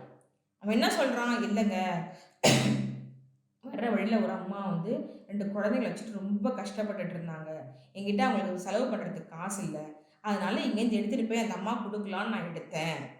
இப்போ மோட்டிவ் என்ன, பசியாக இருக்க 2 குழந்தைங்களுக்கு கொடுக்கணும். மோட்டிவ் நல்ல மோட்டிவ். அந்த மோட்டிவை எப்படி நீ பண்ண, திருடி கொடுக்கலாம் அப்படின்ற ஒரு கில்ட்டி இன்டென்ஷன் இருக்குல்ல, அதுதான் இங்கே பனிஷ். மோட்டிவ் இங்கே பனிஷ்மெண்ட் கிடையாது. ராபின்ஹுட் பற்றி கேள்விப்பட்டிருப்பீங்க. கெட்டவங்கள்ட்டேருந்து எடுத்து நல்லவர்கிட்ட கொடுப்பார். நிறைய படங்களில் கூட பார்த்துருப்பீங்க, ஹீரோஸ்லாம் பண்ணுவாங்க, இவங்ககிட்டே எடுத்து அங்கே கொடுப்பாங்க. அதுக்காக உன் மோட்டிவ் நல்லா இருக்கு உன்னை விட்டுருவோம் அப்படிலாம் கிடையாது. கிரிமினல் லால இன்டென்ஷன் என்ன, உன் மோட்டிவ் நல்லதுதான், அது ஏன் அங்கேருந்து எடுத்து கொடுக்குற, அப்போ இன்டென்ஷன் தான். அப்போ மோட்டிவ் எனக்கு தேவையில்லை, எதுக்கு, கிரிமினல் லா. இன்டென்ஷன் தேவை. அப்போ இந்த மென்ஸ்ரியா அப்படிங்கிற வார்த்தை கிரிமினல் லா இருக்கா மேடம்? இப்போ பிஎன்எஸ்ல இருக்கா, ஐபிஎஸ்ல இருக்கா அப்படின்னா மென்ஸ்ரியாங்கிற வார்த்தை இருக்காது. அந்த மென்ஸ்ரியாவை வந்து இன்டைரக்டா சொல்ற மாதிரியான வார்த்தைகள் இருக்கும். மென்ஸ்ரியானா என்ன, கில்ட்டி இன்டென்ஷன், கிரிமினல் இன்டென்ஷன். அதை வந்து சொல்றதுக்கு சில வார்த்தைகள் இருக்கும். எப்படின்னா பார்த்தீங்கன்னா dishonestly, whoever dishonestly commits, whoever intentionally commits, whoever with the intention of fraudulent intention, whoever maliciously, voluntarily, wantonly, இந்த மாதிரியான வார்த்தைகள் என்ன பண்ணியிருப்பாங்க, கிரிமினல் லால யூஸ் பண்ணியிருப்பாங்க. அப்போ இதெல்லாம் எதை சொல்லுது, அவங்களுடைய எண்ணத்தை சொல்லுது. என்ன எண்ணம், குற்ற எண்ணம். அப்போ அந்த மென்ஸ்ரியா அப்படிங்கிறது இங்கே நம்ம என்ன பண்ணலாம் அப்படின்னு ஒரு சின்ன கம்பேரிசன் பார்ப்போம், இங்கிலீஷ் லாக்கும் இந்தியன் லாக்கும். இங்கிலீஷ் லா என்ன பண்ணுறாங்கன்னா ரொம்ப ஸ்ட்ரிக்டாக இருக்காங்க. எனக்கு தெரியாதுப்பா, எனக்கு எல்லா இடத்துலையும் மென்ஸ்ரியாவும் இருக்கணும், ஆக்டர்ஸ் ரியாஸும் இருக்கணும்.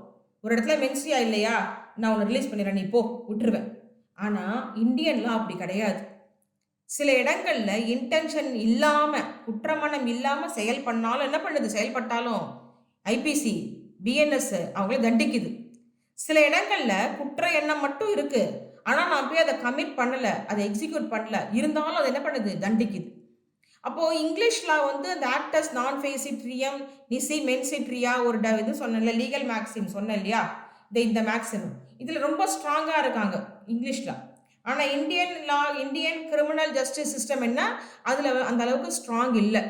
அவங்க என்ன பண்ணுறாங்க, இல்லை நான் வந்து இன்டென்ஷன் இல்லாமலும் பனிஷ் பண்ணுவேன், ஆக்ஷன் இல்லாமல் பனிஷ் பண்ணுவேன் அப்படின்னு சொல்கிறாங்க.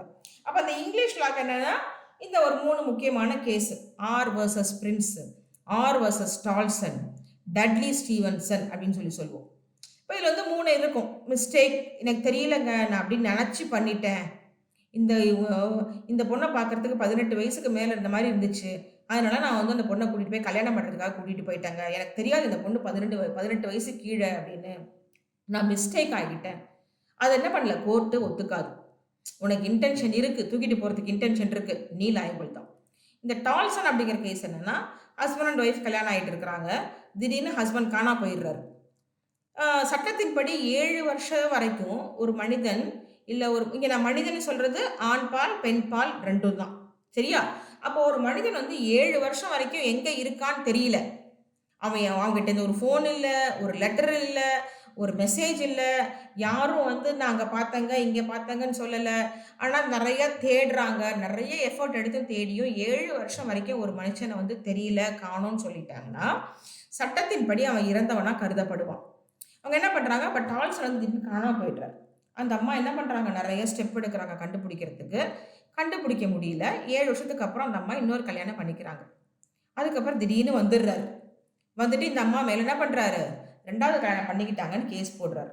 அப்போ அந்த அம்மா சொல்கிறாங்க, இல்லைங்க நான் 7 வருஷமாக தேடினேன், போகாத இடம் இல்லை, தேடி பார்த்தேன், இவர் எங்கே இருக்காருன்னே எனக்கு தெரியல, எந்த ஒரு க்ளூவும் கிடைக்கல, 7 வருஷத்துக்கு அப்புறம் தாங்க குட் ஃபெய்த் நல்லெண்ணத்தின் அடிப்படையில் நாங்கள் இன்னொரு கல்யாணம் பண்ணிக்கிட்டேங்கன்னு சொல்லும்போது கோர்ட் அதை எடுத்துக்கும். ஆமாம், அந்த அம்மாவுக்கு என்ன கிடையாது, கில்ட்டி இன்டென்ஷன் கிடையாது. பிகாஸ் பைகாமின்னு சொல்லுவோம் நம்ம. கணவனோ மனைவியோ உயிரோடு இருக்கும் பொழுதோ விவாகரத்து பண்ணாமல் இருக்கும் பொழுதோ 2வது கல்யாணம் பண்ணும்போது சட்டப்படி குற்றம். அப்போ என்ன சொல்கிறாங்க, இவர் இல்லை இறந்துட்டாருன்னு நினச்சிட்டு அது ஒரு குட் ஃபெய்த் என்ன பண்ணேன், நான் 2வது கல்யாணம் பண்ணிட்டேன்னு சொல்லும்போது கோர்ட் என்ன பண்ணுது, இல்லைப்பா அவங்களுக்கு குற்றமனம் இல்லைன்னு சொல்லிட்டு அவங்களை ரிலீஸ் பண்ணிடுது. டட்லி ஸ்டீவன்சன் அப்படிங்கிறது என்னென்னா, இந்த மனித கறி சாப்பிட்றது விஷயமான ஒரு கேள்வி. ஒரு 3 பேர் போட்டில் போயிட்டு இருப்பாங்க. ஒரு நடுக்கடலில் போகும்பொழுது போட்டில் இருந்து ஃபியூவல் தீந்துரும். ஒரு 2-3 நாளைக்கு மேலே அவங்களுக்கு என்ன பண்ணுறதுன்னு தெரியாமல் இருக்கும். அப்போ என்ன பண்ணுவாங்கன்னா, 2 பெரியவங்க ஒரு சின்ன பையன் இருப்பான் அதில்.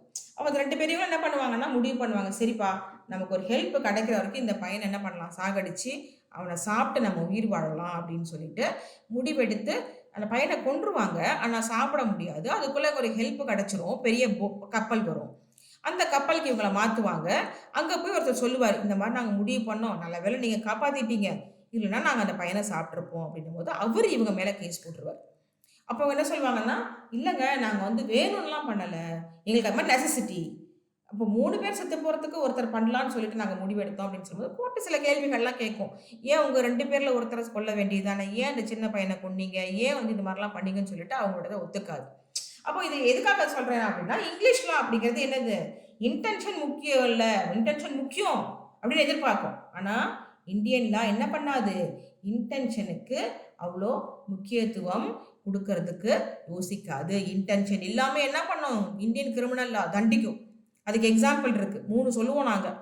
கிரிமினல் கான்ஸ்பிரசி, காமன் இன்டென்ஷன், தென் காமன் ஆப்ஜெக்ட் அப்படின்னு சொல்லிட்டு. கிரிமினல் கான்ஸ்பிரசினா குற்றமுறு சதி. ஒரு 4 பேர் சேர்ந்து பிளான் போட்டு ப்ரிப்பேர் பண்ணி டிசைன் பண்ணி அதில் 3 பேர் போய் என்ன பண்ணுறான், அந்த குற்றத்தை பண்ணுறான். ABCD 4 பேர் எடுத்துக்கலாம். 4 பேர் சேர்ந்து பிளான் போட்டு டிசைன் பண்ணுறாங்க. ஏ பிளானிங்கோட முடிச்சுக்கிறான், BCD 3 பேர் போய் அந்த கொலை பண்ணுறான். இப்போ ஏ இதில் வருவானா மாட்டானா, ஏன்னா ஏ தான் அந்த செயலில் போய் ஈடுபடலையே. அப்போ சட்டம், நம்ம சட்டம் என்ன சொல்லுதுன்னா, இந்த பேர் நீ போய் அதில் அந்த குற்றத்தை பண்ணலங்கிறதுக்காக நீ என்ன பண்ண முடியாது, ஈஸியாக ஒதுங்கிட முடியாது, நீயும் குற்றவாளி தான் அப்படின்னு சொல்லிட்டு பழைய சட்டத்தின்படி இது 120 கிளாஸ் A, 120 கிளாஸ் B IPCன்னு சொல்லுவோம். இப்போது 61ல் சப்செக்ஷன் 1 சப்செக்ஷன் 2 கிரிமினல் கான்ஸ்பிரசி. அடுத்து காமன் இன்டென்ஷன் 34 முன்னாடி, அதாவது பொதுவான ஒரு நோக்கம். பாரு, நீ ஒரு நாள் போய் அவனுக்கு சின்ன கொஞ்சம் விஷம் கொடு, நான் ஒரு நாளைக்கு போய் கொஞ்சம் விஷம் கொடுக்குறேன், அவன் ஒரு நாளைக்கு போய் கொஞ்சம் விஷம் கொடுப்பான். அப்போது எல்லாத்துக்கும் காமனாக ஒரு எதிரி இருக்கான். இவங்க எல்லாரும் ஒன்றா சேர்ந்து போய் அவனை கொலை பண்ணலை, வெவ்வேறு சந்தர்ப்பங்களில் போய் என்ன பண்ணுறாங்க, சில செயல்கள் செஞ்சு கடைசியில் அவன் செத்து போயிடுறான். அப்போ யாருனால இவன் செத்தாங்கிறது முடிவு பண்ண முடியல. அப்போ இதுக்கு பேர் என்ன, common intention. when more than 2 person acted in furtherance to common intention. அப்போது ஒவ்வொருத்தரும் இதுக்கு லயபிள் ஆவாங்க. அடுத்து காமன் ஆப்ஜெக்ட். ஸோ இது 3 என்னன்னா வெறும் இன்டென்ஷன் மட்டுமே பனிஷ் பண்ணும். நீங்கள் அந்த குற்றத்தில் ஈடுபட்டிருக்கணுன்ற அவசியம் இல்லை, உங்களோட மைண்ட் அதில் ஈடுபட்டிருக்கும், அதுக்கு மட்டுமே பனிஷ் பண்ணும். சரி, குற்றமனம் இல்லாமல் நீங்கள் சொன்னீங்களே மேடம், அது என்ன அப்படின்னு பார்த்தீங்கன்னா, நான் சொன்னேன்ல ஆக்சிடென்ட். ஆக்சிடென்ட்னா என்ன, அதாவது ஒரு மனுஷன் எவ்வளோ கேர்ஃபுல்லாக இருந்தாலும் தன்னையும் மீறி சில விஷயங்கள் நடக்கும். அது பேர் தான் விபத்து. எதிர்பாராத விபத்து, தவிர்க்க இயலாத விபத்து, இன்னெவிட்டபிள் ஆக்சிடென்ட், டாட்ஸ் அகைன் நான் சொல்கிறேன். அந்த மாதிரிலாம் இருக்கும் இல்லையா, அதெல்லாம் தான். அப்போது அதில் என்ன இருக்கும், இன்டென்ஷன் இருக்காது, ஆனால் ஆக்ஷன் இருக்கும். யாருக்காவது அடிபட்டுரும், யாராவது இறந்துருவாங்க. அப்போ என்ன பண்ணுறாங்க, அதுக்கும் தண்டனை கொடுக்குறாங்க. எனக்கு தான் இன்டென்ஷன் இல்லைங்களே, கிடையாதுப்பா, இந்தியன் லா படி அந்த ஆக்ஷனுக்கு தண்டனை உண்டு. அப்போ இன்டென்ஷனோட பண்ணும்பொழுது அதிகபட்ச தண்டனை உண்டு, இன்டென்ஷன்லாம் பண்ணும்போது குறைந்தபட்ச தண்டனையாக அங்கே இருக்கும்.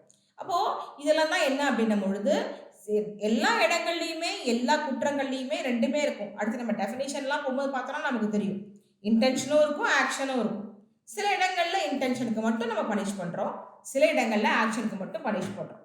அப்போ என்னென்ன சொல்கிறாங்க, இன்டென்ஷனுக்கு fraudulently, dishonestly, reason to believe, knowledge, wantonly, maliciously, malignantly, intentionally, voluntarily, இப்படின்னு நிறைய வார்த்தைகள் வந்து என்னது எதுக்கு மென்ஸ்ரியா அப்படிங்கிறத நேராக சொல்லாமல் இந்த மாதிரியான விஷயங்கள் என்ன பண்ணுறாங்க இவங்க இதில் நமக்கு சொல்லிட்டு இருக்காங்க. ஸோ ஃபார் எக்ஸாம்பிள் இப்போ நீங்கள் வந்து தெஃப்ட்டுக்கான டெஃபினேஷன் என்ன, திருட்டு அப்படின்னு சொல்கிறோம் இல்லையா, திருட்டுக்கான டெஃபினேஷன் என்ன அப்படின்னு வந்து நீங்கள் சொல்லணும் அப்படின்னா, மேடம் திருட்டுனா என்ன அப்படின்னு கேட்பீங்க. அப்போ திருட்டுனா என்ன, மேடம் அவன் பொருளை திருடி போயிட்டான், திருடிட்டு போயிட்டான், அப்போ திருட்டுனா என்ன அப்படின்னு சொன்னாதான் என்ன இருக்கீங்க நமக்கு பிஎன்எஸ் படியோ இல்லைன்னா வந்து ஐபிசி படியோ என்ன பண்ண முடியும், நம்மளால அந்த தண்டனையை கேட்க முடியும், இல்லைன்னா கேட்க முடியாது. அப்போ லா என்ன பண்ணுது, தெஃப்டை டிஃபைன் பண்ணுது. What you mean by theft அப்படிங்கிறது என்ன பண்ணுது, கிரிமினல் லா. இப்போ என்னது பிஎன்எஸ், அது வந்து என்ன பண்ணுது நமக்கு டிஃபைன் பண்ணுது. இப்போ முன்னாடி வந்து தெஃப்ட்டுக்கு டெஃபினேஷன் 379 இருந்துச்சு இதில் ஐபிசியில். இப்போ வந்து நமக்கு எதில் டெஃபினேஷன் இருக்குது, எதுக்கு நமக்கு பிஎன்எஸ் படி எதில் அந்த அந்த டெஃபினேஷன் எங்கே இருக்குது அப்படின்னு பார்த்தோம்னா தெஃப்ட்டுக்கு, தெஃப்ட்டு, ராபரி, எக்ஸ்டார்ஷன், ஸோ இதுக்கெல்லாம் எங்கே இருக்குன்னு பார்த்தீங்கன்னா செக்ஷனில் 301 இதில் தான் நமக்கு தெஃப்ட் அப்படிங்கிறதுக்கு டெஃபினேஷன் கொடுத்துருக்காங்க. அப்போ தெஃப்ட்டுங்கிறதுக்கு என்ன கொடுத்துருப்பாங்கன்னா, whoever with a fraudulent or dishonest intention. அப்போ இந்த மென்ஸ்ரியாங்கிறத போடல, என்ன போட்டிருக்காங்க, with fraudulent or dishonest intention. So whoever intending to take dishonestly any movable property out of the possession of any person without that person's consent moves the property in order to such taking is said to commit theft. அப்போ என்ன போட்டிருக்காங்க, dishonest intention. இன்னொன்று voluntarily causing hurt, voluntarily causing grievous hurt. So அந்த மாதிரி எல்லா இடங்கள்லையுமே எல்லா டெஃபினேஷன்லையும் என்ன இருக்கும் நமக்கு, கண்டிப்பாக அங்கே இன்டென்ஷன் பார்ட்டு நமக்கு போட்டிருப்பாங்க. ஸோ நீங்கள் மென்ஸ்ரியாவை தேட வேண்டாம், இந்த மாதிரி வார்த்தைகளை தேடினா உங்களுக்காக மென்ஸ்ரியா இருக்கும். இப்போ அடுத்து நம்ம பார்க்க போகிறது ஸ்டேஜஸ் ஆஃப் கிரைம். இப்போ நம்ம பார்த்தது எலிமெண்ட்ஸ் ஆஃப் கிரைமு, அடுத்து நம்ம பார்க்க போகிறது ஸ்டேஜஸ் ஆஃப் கிரைம். ஸோ இப்போ ஸ்டேஜஸ் ஆஃப் கிரைம்னா என்ன, அப்போது சரி மேடம் இன்டென்ஷன் இருக்குது, ஆக்ஷன் இருக்குது, அதை கிரைம் ஆக்கிட முடியுமா அப்படின்னா அதுக்கு இந்த 5 ஸ்டேஜ் இருக்கும். இன்டென்ஷன், அதுக்கு அடுத்து அதனுடைய ப்ரிப்ரேஷன், அட்டெம்ப்ட், இப்போ அதனுடைய பாதி வழி, இப்போ நான் கான்ஸ்பிரசிலாம் சொன்னேன் இல்லையா, அபட்மெண்ட், அதெல்லாம் அட்டெம்ப்ட். கமிஷன், அதனுடைய ஃபுல் கம்ப்ளீஷன், ஆக்டர்ஸ் ரியஸ். இப்போ இது 3 இருக்குது, இதில் ஒருத்தருமே பாதிக்கப்படல, அப்போ அது என்ன ஆகாது, குற்றமாகாது. அப்போ ஒரு பாதிப்பு இருக்கணும், அங்கே ஒரு விக்டிம் இருக்கணும், ஒரு பாதிக்கப்பட்ட நபர் இருக்கணும், அந்த பாதிக்கப்பட்ட நபரும் இருக்காரு, இப்போ கிரைம் ஆகிடுமா, ஆகாது. அப்போது அந்த மென்ஸ்ரியாவும் ஆக்டர்ஸ் ரியஸும் ஏதோ ஒரு பனிஷ்மெண்ட் கொடுத்துருக்கணும். பனிஷ்மெண்ட் கொடுத்தா மட்டும்தான் என்னவா இருக்கும், அது முழு அந்த சைக்கிள் ஃபுல்ஃபில் ஆகும். அப்போ என்னென்ன இருக்கணும், இன்டென்ஷன், மென்ஸ்ரியா, அந்த மென்ஸ்ரியாவோட எக்ஸிக்யூஷன், அட்டெம்ப்ட்டு, அந்த அட்டெம்ப்டோடைய கமிஷன், கமிஷன்னால ஒரு விக்டிம்ங்கிறது ஒரு ஹர்ட்டோ ஒரு டேமேஜோ ஒரு லாஸோ இருக்கணும். அந்த டேமேஜோ லாஸோ இல்லைன்னா வந்து ஒரு விக்டிமுக்கு என்ன இருக்கணும், ஒரு பனிஷ்மெண்ட் இருக்கணும். இதெல்லாம் இருந்தால் தான் என்னது அது ஒரு கிரைம், ஃபுல் ஃப்ளெட்ஜ்டு கிரைம் அப்படிங்கிறது. அப்போ இது எங்கே சொல்லியிருக்காங்க, எங்கே மேடம் இருக்குது அப்படின்னா அகைன் 2 லீகல் மேக்ஸிம். ஒன்று நல்லம் கிரமன் சினே லிகே, நோ கிரைம் வித்தவுட் லா. நல்லம் கிரமன் சினே லிகே, நல்லம் நோ, கிரமன் கிரைம், சினே வித்தவுட் லிகே லா. அதாவது ஒரு சட்டம் இல்லாமல் குற்றம் இல்லை. சட்டத்தால் ஒரு விஷயம்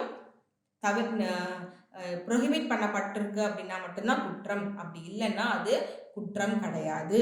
அடுத்து நல்லம் பொயனா சினே லிகே. சரி குற்றம் சொல்லிட்டாங்க, அதுக்கு பனிஷ்மெண்ட் சொல்லலை அப்படின்னா அது குற்றம் கிடையாது.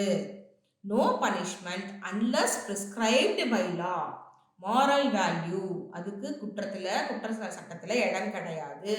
அது என்னவா இருக்கணும், அந்த பனிஷ்மெண்ட் குற்றவியல் சட்டத்தால் சொல்லப்பட்ட ஒரு தண்டனையாக இருக்கணும். அப்படி இருந்தால் மட்டும்தான் என்னது இந்த ஸ்டேஜ் அங்கே ஃபுல்ஃபில் ஆகும். இங்கே பார்த்தோம்ல article 20 clause 1 ex post facto law, law must be prospective retrospective. இதுதான் என்னது பிரின்சிபல் ஆஃப் லீகாலிட்டி. அந்த தேதியில் அந்த நேரத்தில் என்னப்பா சட்டம், அந்த சட்டம் தான்ப்பா. அந்த சட்டத்தில் என்ன பனிஷ்மெண்ட் கொடுத்துருக்காங்க, அந்த பனிஷ்மெண்ட் தான். அப்போ இதுதான் என்னது அந்த ரெண்டு லீகல் மேக்சிமோடைய கருத்து. ஆர்டிகல் 20 சப்செக்ஷன் 1 தான் என்னது நமக்கு அந்த லீகல் மேக்சிமினுடைய மொத்த கருத்தாகவும் நமக்கு அமையுது. நல்லம் கிரெமன் செனே லெகே, நல்லம் பொயனா செனே லெகே. சரியா? இப்போ அடுத்து பனிஷ்மெண்ட்டுக்கு வரும். பனிஷ்மெண்ட், இதுக்கு பேர் ஸ்டடி ஆஃப் பனிஷ்மெண்ட்டுக்கு பேர் பீனாலஜி. அப்போ குற்றம் இருந்தால் என்ன இருக்கணும், அங்கே பனிஷ்மெண்ட்டு இருக்கணும். இப்போ குற்றத்தில் பனிஷ்மெண்ட் இருக்குது, அந்த பனிஷ்மெண்ட் என்னென்ன இருக்குது. ஸோ அப்போ வந்து பனிஷ்மெண்ட் அப்படிங்கிறது பார்த்தீங்கன்னா நம்ம இந்திய தண்டனை சட்டத்தில் எடுத்தோம் அப்படின்னா ஐபிசி அதில் எடுத்தோம்னு பார்த்தீங்கன்னா பனிஷ்மெண்ட் வந்து 2 விதமாக இருக்கும். அப்படின்னா என்னன்னு பார்த்தோம்னா அதிகபட்ச தண்டனை எவ்வளோ, குறைந்தபட்ச தண்டனை எவ்வளோ. இப்போ நான் சொன்னேன் இல்லையா தெஃப்ட், அதுக்கே வந்து பார்த்தீங்கன்னா பனிஷ்மெண்ட்டு என்ன. ஸோ 301 வந்து என்னது டெஃபினிஷன் ஃபார் தெஃப்ட்டு. ஸோ இதில் இதுக்கான தண்டனை என்ன, தெஃப்ட்டுக்கான பனிஷ்மெண்ட்டு என்ன அப்படின்னு சொல்லி பார்த்தோம் அப்படின்னா, ஸோ தெஃப்ட்டுக்கான பனிஷ்மெண்ட் என்ன அப்படின்னு பார்த்தோம்னா 3 வருஷம்.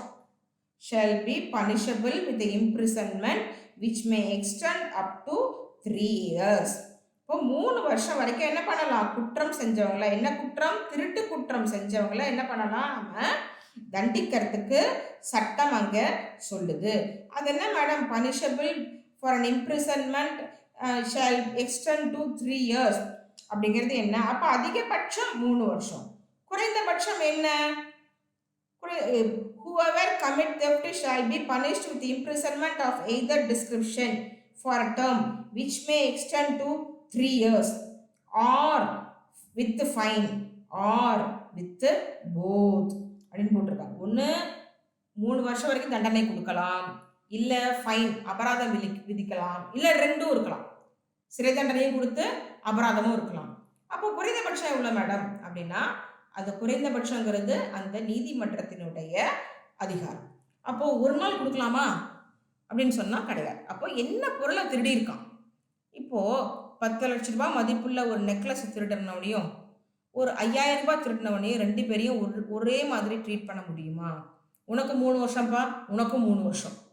அப்போ யோசிப்பான்ல, நான் வெறும் 5000 தான் திருடினேன், அவன் 10 லட்ச ரூபாய்க்கு மேலே மதிப்பு இருக்க ஒரு நெக்லஸை திருடி இருக்கான், அவனுக்கும் 3 வருஷம் எனக்கும் 3 வருஷம்னா என்ன பண்ணுறேன், அடுத்து நான் நெக்லஸை திருடுறேன், நான் ஏன் 5000 ரூபாய் திருடிட்டு வந்து உள்ளே மாட்டிக்கணும். ஸோ அப்போ என்ன இருக்காது, பனிஷ்மெண்ட்டுங்கிட்ட எப்படி இருக்கணும், ஒருத்தனை திருத்துறதா இருக்கணும், அவனுக்கு மேலும் மேலும் ஒரு வலியை கொடுக்கறதா இருக்கக்கூடாது. இப்போது பனிஷ்மெண்ட்டு இம்ப்ரிசன்மெண்ட்டுங்கிறது என்ன அப்படின்னா, ஒரு மனிதன் தான் செய்த குற்றத்தை யோசித்து தன் குற்றத்தால் யாரோ ஒருத்தங்க பாதிக்கப்பட்டிருக்காங்கன்றதை நினச்சி இனிமே இந்த மாதிரி குற்றங்கள் பண்ணக்கூடாதுன்னு முடிவுக்கு வர்றதுக்கு தான் இந்த தண்டனைகள். அப்போது அவன்கிட்ட போயிட்டு உனக்கு 3 வருஷம் உனக்கு 3 வருஷம்னா திருந்துவானா, திருந்த மாட்டான். அப்போது இந்தாப்பா உனக்கு 5000, உனக்கு 6 மாதம் சிறை தண்டனை, இல்லையா 3000 ரூபாய் ஃபைனை கட்டு, இல்லை 5000 ஃபைனை கட்டு, இல்லை 2மே 6 மாதம் சிறை தண்டனைக்கு போ, 2000 ரூபாய் ஃபைனை கட்டு. ஸோ அப்போ என்ன ஆகும் அப்படின்னும் போது இதுக்கு பேர் தான் என்னென்னா அல்டர்னேட்டிவ் பனிஷ்மெண்ட், அதிகபட்சம் இல்லை குறைந்தபட்சம் அப்படிங்கிறது. அப்போ இதுக்கு நாங்கள் 4 தியரி சொல்லுவோம். ஒரு குற்றத்தினுடைய தன்மையை பொறுத்து அதுக்கான தண்டனை முடிவு செய்யப்படும். தண்டனை முடிவு செய்யும் பொழுது, பனிஷ்மெண்ட்டை முடிவு செய்யும் பொழுது 2 விஷயங்களை ஒரு கோர்ட் பார்க்கும், ஒரு ஜட்ஜு பார்ப்பார். Aggravating factor, mitigating factor.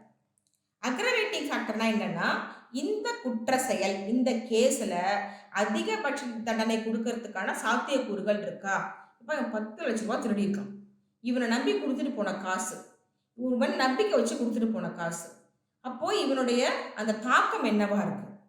Mitigating factor, ஏதோ ஒரு அவசர தேவைக்கு திருப்பி வச்சிடலான்னு என்ன சொல்லதான், நான் திருடினேன், நான் திருப்பி கொடுத்துட்றேங்க, இல்லை இன்வெஸ்டிகேஷனுக்கு சப்போர்ட் பண்ணுறான். ஸோ எது அவனுடைய குற்றத்திற்கு அதிகபட்ச தண்டனை கொடுக்கறதுக்கான சாத்தியக்கூறுகள் அதிகப்படுத்துதோ அது அக்ரவேட்டிங் ஃபேக்டர். எது அவனுக்கு குறைந்தபட்ச பனிஷ்மெண்ட்டை கொடுக்கறதுக்கு சாத்தியப்படுதோ அது மிட்டிகேட்டிங் ஃபேக்டர். அப்போ இதெல்லாம் எதில் சொல்லியிருக்காங்கன்னா 4 தியரி சொல்லுவோம். Retributive theory of punishment, deterrent theory of punishment, preventive theory of punishment, reformative theory of punishment. Retributive தியரினா கண்ணுக்கு கண் பல்லுக்கு பல். அவன் திருடினானா அதே பொருளை அவன் வீட்டிலேருந்து எடு, அவன் ஒருத்த கையை உடைச்சானா உன் கையை உடைச்சிரு, அவன் கொலை பண்ணானா இவன் உயிரெடு, நீ என்ன பண்ணியோ அதையும் நீயே அனுபவி அப்படிங்கிறது தான் என்னது இந்த ரெட்ரிபியூட்டிவ். ஆனா இப்படி பண்ணா என்ன இல்லை, ஒருத்தருமே திருந்தல்.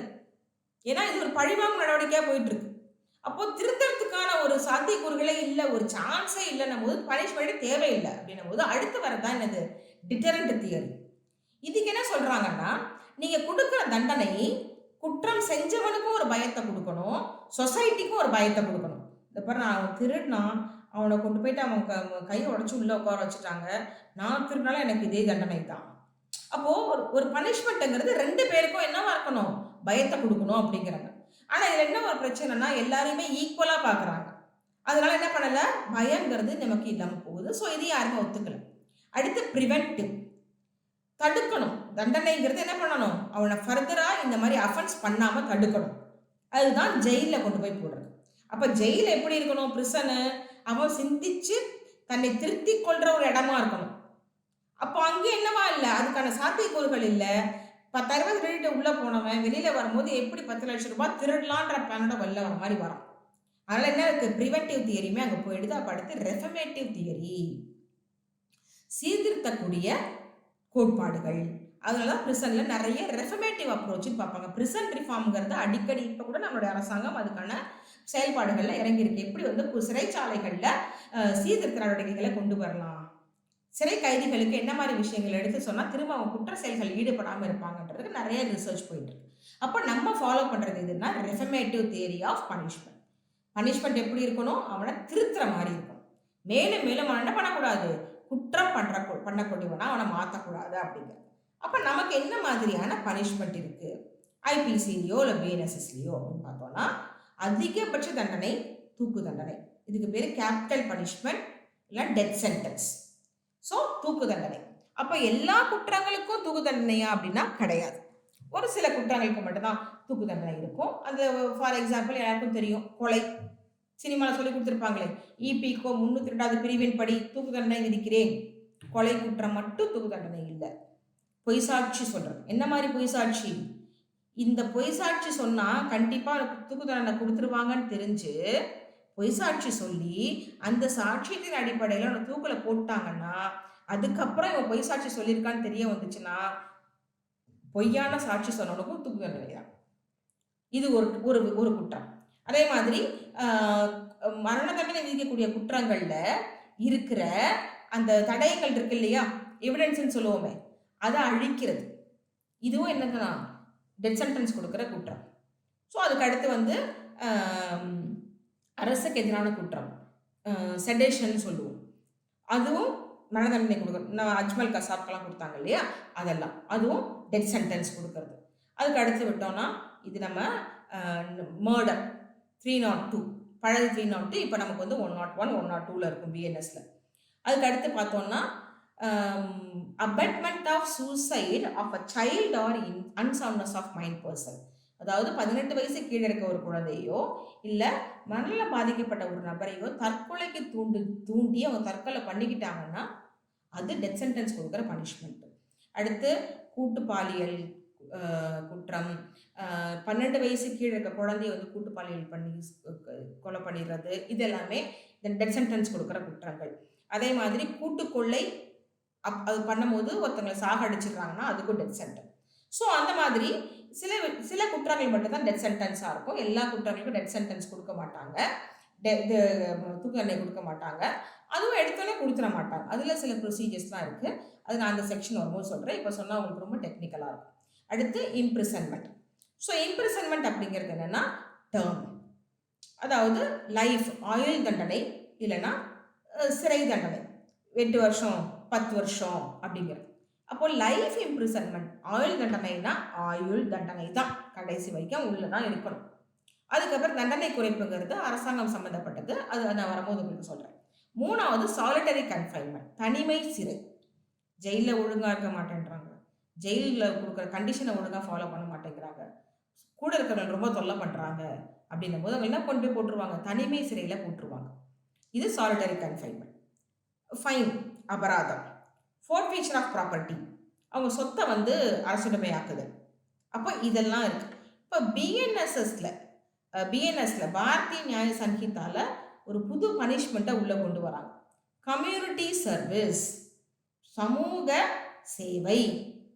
திருட்டு குற்றம் இந்த மாதிரி கம்மியான பனிஷ்மெண்ட் இருக்கிற மாதிரி விஷயங்களுக்கு என்ன பண்ண சொல்கிறாங்க, இவனை வந்து ஜெயிலுக்கு அனுப்புறதை விட ஒரு சான்ஸ் கொடுத்து நீ போ காந்தி மியூசியமில் போய் வேலை பார்த்துட்டு வா, ஹாஸ்பிட்டலில் போய் சர்வீஸ் பண்ணிட்டு வா, ரோடு டிராஃபிக்கில் போய் சர்வீஸ் பண்ணிட்டு வா, இந்த ஆசிரமில் போய் சர்வீஸ் பண்ணிட்டு வா, லீகல் எய்டில் போய் கொடுத்துட்டு வா.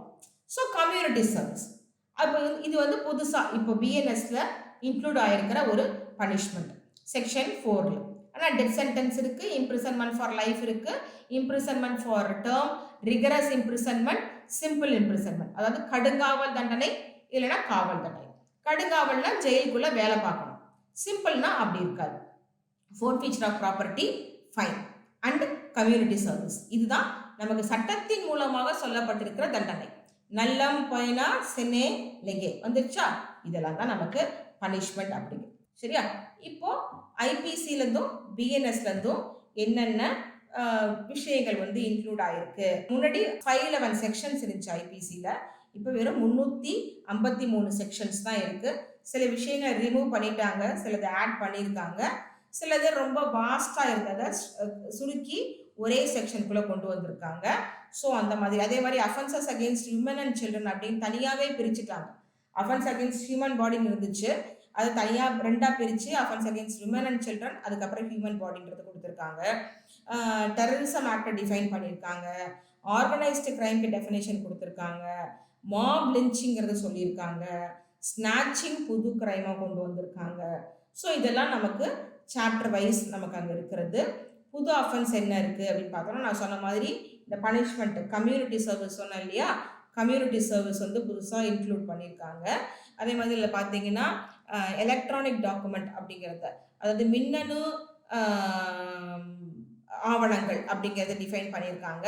அதுக்கு அடுத்து வந்து டிரான்ஜெண்டர், அதாவது gender includes transgender also.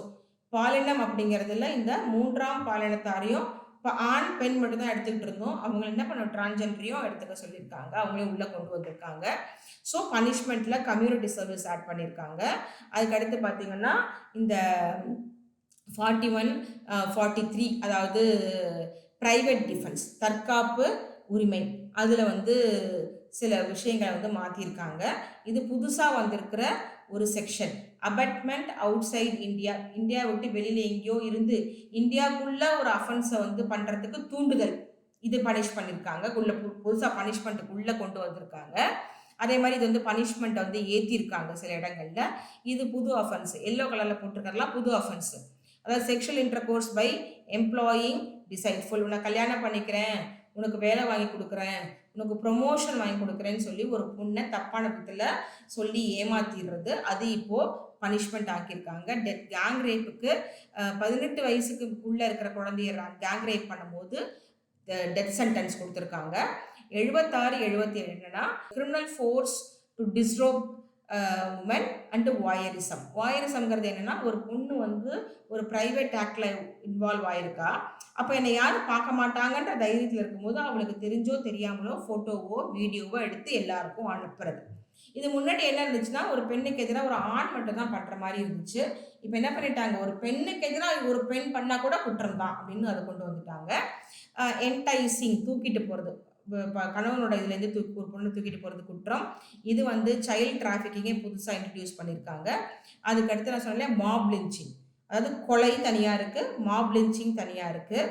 So கும்பலாக போயிட்டு ஒரு இனத்தின் அடிப்படையில், மொழியின் அடிப்படையில், சில நம்பிக்கையின் அடிப்படையில் கொள்கிறாங்க அப்படின்னா அதை வந்து ஸ்பெசிஃபிக்காக பனிஷ்மெண்ட் பண்ணியிருக்காங்க.